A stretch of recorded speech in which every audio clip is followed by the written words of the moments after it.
Mimi nimekuja kuzikabidhi. Kwa hiyo ndo maana ya ukuaji, lakini maana ya watu wanapokusupport, wanapokuunga mkono manake ndio hii. Kwa hiyo waendelee kutuunga mkono kama leo tulifanya hapa. Mwakani tufanye makubwa zaidi, kwa sababu sio kwa sababu yetu sisi, ni kwa sababu ya ushirikiano wa watu tofauti ambao unatokana na ukubwa wetu unapozidi kukua. Kwa takwimu pengine ambazo tumezipata kutokea kwenye kamati, ni watu wangapi ambao tumeweza kufikia leo na kuwagusa? Nitatoa takwimu rasmi, lakini wengi sana. Wengi sana, maelfu, kusema kweli ni maelfu. Na siwezi kusema tu namba ambazo sina uhakika nazo, tutatoa takwimu sahihi, lakini ninavyojua ni maelfu ya watu. Na ni washukuru wote ambao wametoa. Kama nilivyowaambia mwanzo, mimi nilikuwa na vision tu ya kusema kama mwaka huu tutoe mkono wa Idi, kaelekeza vyombo vifanye shughuli ya kuhamasisha, tukianzia sisi wenyewe, ndugu, familia, kutoa tulivyokuwa navyo, ama baada ya hapo tukawahamasisha na watu wengine nao wameunga mkono kampeni kwa ukubwa, ambayo inaonyesha ni namna gani nchi watu tunapendana, tunathaminiana, haijalishi makabila yetu, bila kujali dini zetu, bila kujali itikadi zetu. Lakini kingine lazima tuipongeze na kuishukuru serikali ambayo inaongozwa na Dr. Samia Suluhu Hassan, kwa sababu imeweka miundombinu ambayo imekaa rafiki, na ndio maana tunaweza kufanya vitu kwa amani. Nchi yetu ina amani, sikukuu Idi tunafurahi tukiwa tuna amani. Angalia tumekaa hapa, unajua ukitoa sadaka kwa kuna vurugu, lakini vurugu hamna, watu wanapokea vizuri. Kidogo tu mtu anaweza kawa na haraka akamwambia usiwe na haraka, ngoja zamu yako itafika. Sasa hii vitu vinatokana na serikali kuweka mazingira hayo, kama yeye kiongozi, yani kiongozi kutengeneza mazingira hayo. Kwa hiyo tunampongeza Dr. Samia Suluhu Hassan, na sisi kama wananchi anaotuongoza anatuwekea mazingira hayo, tunajitahidi kuhakikisha kwamba tunamwakilisha vyema. Hata sadaka hizi pia niseme ni moja ya neema zake, namna uongozaji wake imefuata, tumemobilize vitu vizuri, lazima wafike tofauti vizuri. Okay, Bwana Diamond, mimi ningekupongeza sana the way ambavyo una participate kwenye jamii, lakini pia tulishuhudia tukio la iftari ambao ulifanya pale Superdome. Watu waliweza kushiriki na tuliona viongozi wengi wakubwa, ilikuwa ni heshima sana kwako. Lakini baada pale paliibuka baadhi ya viongozi wa dini wakiwa wanakashfu na kueleza negative juu ya jambo lile lilofanya. Labda hili ulilipokea vipi? Lakini pia una rai gani katika hili? Unajua unatakiwa wewe ufanye kadri Mwenyezi Mungu atakujalia. Alafu anayejaji ni Mwenyezi Mungu. Ukisikiza maneno ya watu utashindwa kufanya mambo mazuri kwa kuwa utaonekanaje. Mimi namuomba Mwenyezi Mungu no matter what nihakikishe kuwa nafanya mambo mazuri. Na sishtuki, sijali wala siogopi comment ya mtu ambaye negative. Mimi jukumu langu ni kuhakikisha kwamba nimepata nafasi, na mimi nafasi hii kisha nafaidisha watu. Mwenyezi Mungu kanibariki na mimi kuhakikisha nawabariki watu. Napoweza kufuturisha nafuturisha, napoweza kutoa sadaka kama hivi natoa sadaka. Sasa comment za watu hawezi kuziepuka, kila mtu atacomment anavyoona yeye. Sasa kama unafanya kwa sababu ya watu utaogopa comment, lakini mimi nafanya kwa sababu ya Allah. Kwa comment yangu nitaikuta kwa Allah kesho na kesho kutwa nikifa. Ndio mimi ninachokiangalia hicho. Lakini comment na uzuri pia hata shehe wa mkoa alielezea vizuri. Kwa ni vitu vya kawaida, na hata kwa watu wengine wanaofanya mambo msikatishwe tamaa. Mwenyezi Mungu anasema msikate tamaa na neema zangu. Mwenyezi Mungu anaelekeza hivyo, kwa sitokee kiumbe kukatisha tamaa. Fanya mambo mazuri, haijalishi unafanya kazi gani, unafanya kitu gani, hakikisha unaswali. Mimi naswali swala 5 watu wengine sidhani kama watu wanafahamu, lakini mimi maisha yangu sasa hivi na miaka 3 na swali swala 5, miaka 3 mfululizo na sikosi yani.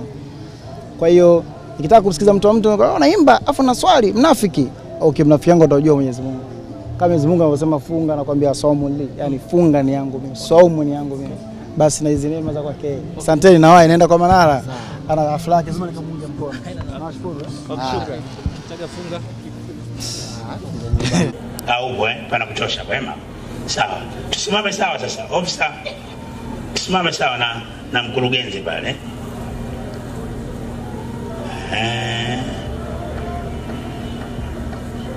Mmekaa vizuri? Naam, namna hiyo. Haya, watu wa still picture, moving camera, mkimaliza zoezi lenu naomba mninyoshe mkono hivi wenzangu. Sije ukapata picha autofocus ukasema MC alikuwa na haraka. Hapana. Tayari Shiva mafoto. Asante sana. Sasa mkurugenzi, ukiongoza timu yako na mwakilishi wa Magomeni, tafadhali naomba tusogee hapa. Na viroba hivi viwili vikubwa niwajulishe tu ni mchele peke yake kilo 400. Alafu mna sukari kilo 200, kuna unga pia hapa na kuna mavazi hapa.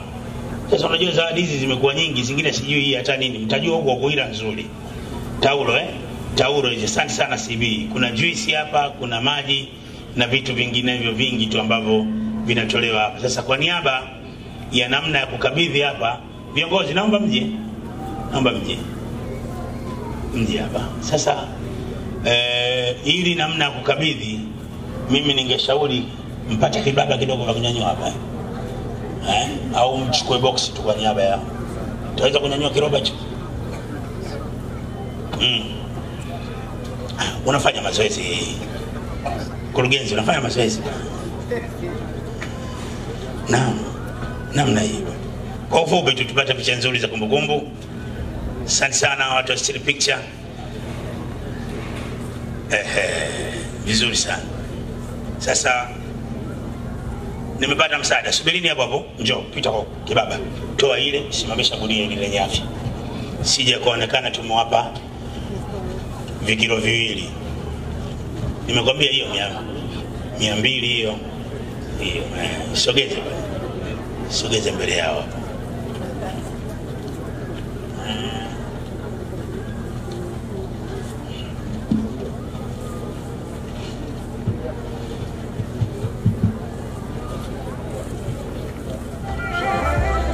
Wakati huo kituo cha Mbezi pia mnajiandaa, nitawaambia muinuke.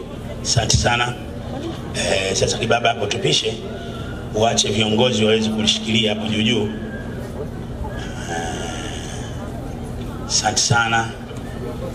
Lakini kuna nguo ziko hapa za kutosha. Kuna t-shirts zipo hapa pia. Sasa mkurugenzi anauliza idadi ya nguo hizi ziko sawa na kituo.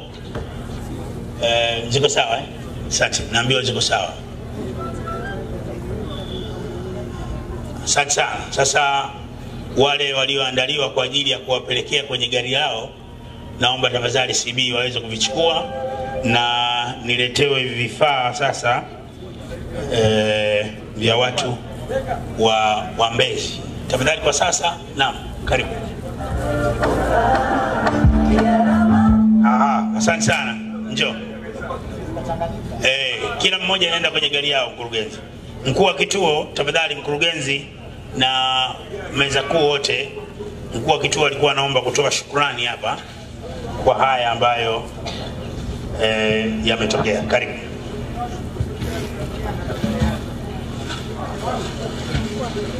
Assalamu alaikum wa rahmatullahi wa barakatuh. Kwa majina naitwa Faraji Maulidi Mbonde, nasoma shule ya sekondari Mandege. Nimesimama hapa kwa niaba ya watoto wenzangu kwa ajili ya kutoa neno la shukrani. Tunashukuru sana kwa kutugea mkono wa Idi, tumefurahi na hatuna cha kuahidi zaidi ya kuombea dua. Mwenyezi Mungu awabariki, Mwenyezi Mungu afungulie milango ya riziki, Mwenyezi Mungu ajalie kila lolokuwa la heri, Mwenyezi Mungu aepushe kila lolokuwa la shari. Mwenyezi Mungu nakuomba muondoshe adhabu za kabri, muondoshe adhabu za dunia, muondoshe vijicho vya husda, umpe mwisho uliokuwa mwema, umpe mwisho uliokuwa mwema, umjalie pepo ya Firdausi, umjalie kila lolokuwa la heri, umepushe kila lolokuwa la shari. Nashukuru sana kaka yetu Diamond, tunashukuru sana. Sijawahi kukuona, leo ndo nimekuona live leo. Natamani hata nikushika na mkono. Inshallah. Tuata